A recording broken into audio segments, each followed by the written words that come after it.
Lígia, a gente está vendo um movimento mundialmente de mulheres que estão tendo alguma resposta para o masculino tóxico, de não querer se relacionar, não aceitar mais esse padrão.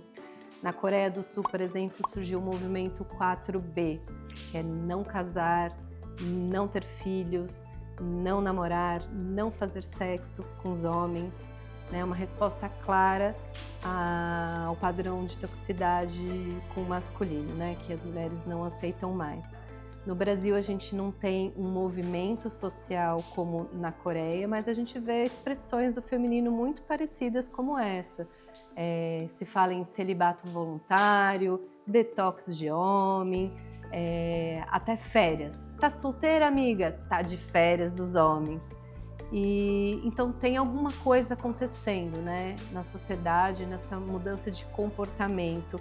O que você entende que está acontecendo? A gente sempre, eu acho que tem falado no 639 desse período de transição em que as coisas estão mudando e as indefinições ou o que acontece ainda não se chegou num lugar. Estamos indo e vivendo o processo de transformação da maneira da gente viver e a maneira de viver as relações é uma das coisas fundamentais da vida. A nossa interioridade, ela funciona diferente da nossa razão, que é a rápida, certeira, objetiva, papum. A nossa interioridade é cheia de processos específicos dela. E uma das coisas que caracteriza a nossa interioridade é que quando a gente vive uma coisa muito polarizada para um lado, vai ser necessário viver o outro para depois encontrar um equilíbrio. E isso acontece na nossa interioridade e até na natureza também. Então, eu acho que a história das mulheres no mundo foi uma história que veio se desenvolvendo através de muita repressão, de muito sofrimento, de muita dor. E o lado disso incrível é que foi essa dor, esse sofrimento que eu acho que acabou desaguando num processo cada contínuo e cada vez maior e mais profundo também das mulheres tomarem posse de si, da sua vida, né? Eu acho que inicialmente começou com os movimentos sociais, de busca de trabalho, de poder trabalhar, votar, né? Eu quando eu era criança, quer dizer, já faz tempo, mas em termos históricos, né, não é tanto, as mulheres não podiam se separar dos homens, porque mulher separada ela era rejeitada pelas outras mulheres, porque ela era uma mulher que estava disponível e ameaçava o casamento das casadas, e os homens tratavam essas mulheres como prostitutas, e seduziam essas mulheres que muitas vezes não puderam trabalhar antes e ficavam numa situação econômica que até aceitavam mesmo essa sedução por uma necessidade até de sobrevivência. Então, uma situação dificílima, né, vivida. E aí depois, na nossa contemporaneidade, começou a ter esse movimento primeiro da libertação objetiva, no sentido de trabalhar, de ganhar dinheiro, e até hoje estamos lutando por isso, porque os salários ainda são diferentes, né? São menores para as mulheres, as condições e tal. Tem muita coisa pela frente. Mas de um tempo depois de avançar nessas lutas sociais, eu acho, econômicas, as mulheres começaram a se dar conta que isso não resolvia as suas dores, as suas ansiedades. E muitas começaram a fazer, vamos dizer assim, aquilo que a sua natureza estava pedindo, que é voltar para dentro, que é tentar se conhecer, é que desenvolver um olhar, vou chamar de psicológico, porque lidar com as suas emoções, para curar aquelas feridas que eram carregadas e foram por conta de todo esse processo pessoal, muitas vezes, mas também ancestral, de mulheres feridas, né? E aí, eu acho que as mulheres têm crescido nesse processo de se apropriar de si internamente e fora também. Só que aí vem o tal também do processo natural de repente, em alguns nichos de mulheres, isso ficar muito exagerado. Porque é um jeito de, mais na frente, abrir a oportunidade de equilibrar, vamos dizer assim, esse processo. Então, eu acho que esses movimentos como o da Coreia, né, que eu acho que lá teve uma repressão do feminino muito grande, cultural e tudo, fala disso. Mas todo o processo de repressão feminina continua respondendo isso no mundo todo, com essas coisas menos estruturadas, mas essas ondas assim de recusa, né? Eu acho que aí tem um recado, sim, sabe? Eu acho que tem um recado muito forte. As mulheres, eu acho que estão dizendo assim, olha, nós temos nos trabalhado, nós sabemos que não temos mais dependência, não é só econômica, é emocional, nem dos homens, nem de ninguém. Nós conseguimos desenvolver outras qualidades de afeto, né? Ficou comum as mulheres se reunirem, os círculos de mulheres, os encontros para fazer os trabalhos com a lua, com o seu próprio corpo cada vez mais fortes, né? E eu quero uma relação, desde que seja uma relação de fato. E o que é uma relação de fato? É quando uma pessoa, é aquele do filme Avatar, uma pessoa vê a outra, e as mulheres eu acho que estão querendo ser vistas pelos seus parceiros, pelas suas parceiras, se forem relações homossexuais, enfim, mas que haja relação mesmo, porque quando uma pessoa não olha para a outra, não tem relação. Eu só quero que a outra pessoa seja o que eu desejo, eu estou me relacionando com o meu desejo, é o máximo do egoísmo isso, né? Estou relacionando comigo mesmo, não me relaciono com a outra pessoa. E um número grande de mulheres prefere ficar só porque aprendeu a ser boa companhia para si, e essa coisa de que existem outras relações afetivas que a nutrem. Agora, então, se é para ter uma relação, que seja uma relação profunda, que uma pessoa veja a outra, que haja sinceridade, que haja troca, e que haja um crescimento junto e muita sinceridade. Que o fato da gente estar se relacionando não significa interdição, pelo contrário, né? Eu falo sempre que o amor, eu acho que a coisa mais maravilhosa dele é ser um território que as pessoas que amam, uma convida a outra a ser ela mesma, o máximo possível. E como nós temos um cosmos dentro de nós, cada homem tem um cosmos dentro de si, cada mulher também, a gente tem sempre coisas a descobrir sobre a gente, através da relação com o outro e sozinhas, e eles sozinhos também. Então, esse que é o recado, assim, sabe? Nós queremos construir relações de fato na nossa vida. E o que eu percebo, assim, na minha clínica, é que as mulheres admiram muito, porque eu vejo também os homens ressentidos, né? E as mulheres não nos rejeitam, não nos querem mais e tal. E eu acho que as mulheres hoje, elas têm uma admiração muito grande pelos homens que são fortes diante da vida, que têm uma firmeza de lidar com os desafios, mas que são sensíveis, que se voltaram para a sua interioridade, porque só assim podem se interessar pela delas, que se interessam de falar, de expressar o que sentem e convidam a sua companheira para fazer o mesmo. E se tiverem filhos, os filhos, né, para também ajudar filhos e filhas a serem essas pessoas que têm um contato consigo e com os outros rico, verdadeiro, sincero e de troca mesmo. E não se juntar, né, o casal, a família, para falar que choveu, falar do preço das coisas, dos problemas do trabalho, que até a gente fala disso também. Mas a nossa alma quer mais, né? Ela quer muito mais. Eu acho que no mapa astral a gente vê isso. O mapa astral tem 4 quadrantes. O primeiro fala da afirmação da gente na vida. Depois, o segundo, a relação com a outra pessoa.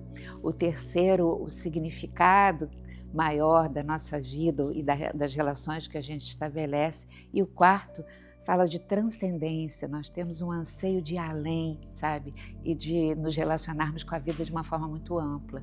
Então, eu acho que as mulheres hoje estão querendo isso. E eu acho que a alma dos homens também, só que como os homens começaram mais tarde, né, eu acho que ainda as mulheres estão um pouco na frente nesse desenvolvimento e apropriação de si. Tem muita mulher que não está fazendo isso, mas é um número maior de mulheres que caminhou do que os homens. Tem já vários movimentos que a gente sabe, né, de homens que fazem isso. Ao mesmo tempo, tem um movimento muito machista, retrógrado, que tenta se contrapor a isso, mas esses que estão caminhando, eles ainda, né, estão nesse processo. Claro que tem alguns que já dispararam, mas eu acho que é isso. Eu acho que uma das características do nosso tempo é essa mesmo, é homens e mulheres poderem tomar posse de si, o que significa fazer as coisas do lado de fora a partir daquilo que você é dentro. E aí a tua vida do lado de fora corresponde ao que você é dentro e a tua relação também. Então, eu acho que é esse o recado dessas mulheres. E claro, aí tem o exagero de algumas, assim, né, que a gente espera que seja momentâneo e que até elas também poderem sair. Provavelmente aí tem raivas e desilusões fortes, né, que aconteceram. Ou seja, chegar é para somar, né? Porque as mulheres estão com independência, né? A autonomia financeira foi definitiva para essa mudança, né? Para as mulheres poderem escolher estar ou não numa relação sexual, independência sexual, financeira, e o trabalho emocional que você acabou de fazer, que as mulheres avançaram, né? Nessa geração, nessas últimas gerações. E nesse caminho que você está falando, né? Você falou, a alma dos homens também quer, mas os homens estão com um grau de consciência diferente, né? Então, para os homens que estão entendendo essa movimentação, estão entendendo que tem alguma coisa, mas ainda não entenderam exatamente como chegar na mulher nesse tempo, qual é o lugar deles na relação, a questão identitária dos papéis, né? Para esse homem que está buscando de fato o encontro e a consciência na relação, o que você diria para esses homens, né? Qual é o caminho, qual é o chamado que se eles chegarem também junto, vai dar união entre os gêneros? Sim, acho que primeiro, para esses homens valorizarem a sua angústia e não quererem se livrar dela rápido, porque esse não saber que gera uma angústia, eu acho que é o primeiro impulso para poder gerar uma mudança, né? Não se muda quando a gente fica normalizando aquilo que não é e que está pedindo mudança. Então, a primeira coisa, valoriza a tua angústia, sabe? Aí depois eu acho que o caminho é o mesmo, na verdade, das mulheres, né? É precisar se voltar para dentro, aprender a linguagem da alma ou da psique, né? Porque é uma linguagem diferente do nosso lado racional. Então, poder se dedicar a prestar atenção, o que eu sinto, por que eu sinto. E se não souber fazer isso sozinho, hoje em dia tem grupos de homens que fazem, que se encontram, do mesmo jeito que tem grupos de mulheres, né? Tem terapias. Hoje a gente tem acesso a conhecimento mais fácil, né? Entra no Google, a gente consegue vários livros para entender essa psique masculina e também a feminina, né? E descobrir esse universo todo, sabe? Como algo que você está fazendo não é pelas mulheres, é por você mesmo, sabe? Porque eu acho que os homens sofrem muito, na verdade. O machismo e o patriarcado, eu acho que penalizou as mulheres, mas interditou os homens de terem uma relação com a sua profundidade, com a sua sensibilidade. E a grande parte dos homens foi obrigada a virar um homem de lata, né? Em que cumpre papéis sociais e depois vamos viajar bastante para matar o tempo, que eu estou ficando velhinho até morrer, ou qualquer coisa assim, e o sentido da vida é maior, né? Tem a ver com como você relaciona com você, com o amor, qualidade do amor que você viveu e está vivendo. Então, faça isso por você, mergulhe nesse teu universo interno, porque ele é surpreendente e, em vez de te fazer mais frágil, vai te fazer mais forte. Porque essa é uma dimensão nossa. E se a gente não vive qualquer dimensão nossa, nós estamos nos experienciando faltando um pedaço. Isso sempre é mais frágil. Quando a gente se experiencia cada vez mais, a gente fica mais forte, vai aprendendo a lidar com as coisas e podendo, acho que, usufruir delas, sem ter medo nem do lado de dentro, nem do lado de fora. E isso é maravilhoso. É um processo que dá significado para a vida. Sim. Né? E para as mulheres que não estão também conseguindo se relacionar, estão sentindo falta do masculino, sentindo falta dessa troca, o que você recomenda para a mulher também trabalhar esse masculino equilibrado dentro de si e caminhar também para isso que você tem chamado de androgenia da alma? Então, eu acho que Na pedagogia dos afetos, a gente sempre fala que as relações e aquilo que nos acontece, através de uma dinâmica normal, completamente normal, é atraído individualmente por cada pessoa, pela energia da nossa própria psique. A gente atrai pessoas e situações, às vezes realmente muito dolorosas, para a gente desenvolver alguma coisa dentro de nós. Se nos relacionamos com homens que muito duros, machistas ainda, que nos machucaram, a gente precisa se debruçar e se perguntar: eu tenho uma voz do meu masculino que me olha? Porque a força do masculino é a força que nos dá autoconfiança para a gente construir a nossa vida no mundo, para a gente enfrentar as dificuldades. E a força do feminino é aquela força que a gente vai elaborar todas essas vivências emocionalmente e aí ir para a vida inteiras, né? E inteiros, no caso dos homens. Mas, nesse caso, pode ser que a gente tenha um masculino ferido, que em vez de nos dar essa autoconfiança, é uma voz que está sempre dentro de nós, às vezes inconsciente, dizendo: você não tem força suficiente, você não é boa o suficiente. Essas coisas que ao longo da história do patriarcado era dito para as mulheres: você é incapaz, você não pode votar porque você é tonta e não sabe. Isso é introjetado no nosso inconsciente, e aí, se a gente sente essa dificuldade, eu acho que ainda isso é um chamado, a própria dificuldade é um chamado para a gente poder elaborar, se trabalhar, trabalhar essas vozes, esses personagens, sabendo que eles na verdade não são a nossa essência, eles são feridas, e como qualquer ferida pode cicatrizar. Então a gente tem que encarar que ainda tem aquilo, perceber os gatilhos que aquilo se manifesta na nossa vida, e que geram raiva dos homens, porque a gente projeta isso nos homens, né? Daí eles encarnam isso e ver os gatilhos, e quando acontecerem os gatilhos a gente se dá conta e a gente vai se dando cada vez mais: isso aqui é o meu masculino que está se manifestando, esse que eu preciso curar para ele ser em mim essa força de lidar com tudo bem, inclusive com os homens que ainda não conseguiram desenvolver o seu feminino e fazer a sua integração, e eu dizer simplesmente: isso eu não quero, mas isso não me abalar na raiva.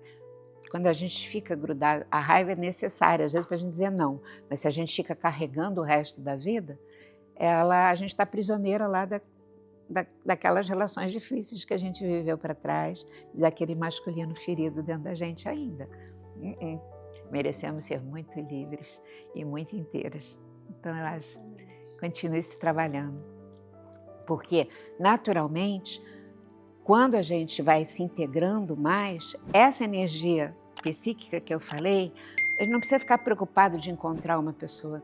Na medida que a gente vai se integrando realmente, profundamente, vai chegar um momento que, com toda a naturalidade, essa nossa energia da alma atrai para a nossa vida um homem que também está mais inteirinho no seu processo, e aí a gente pode estabelecer uma relação de fato, que sempre vai ter desafios, mas aí a gente é sincero, é honesto e cresce junto. E caminha para a integração. Isso. Muito bom. Obrigada, Lígia. Nada, querida. Muito bom estar com você sempre.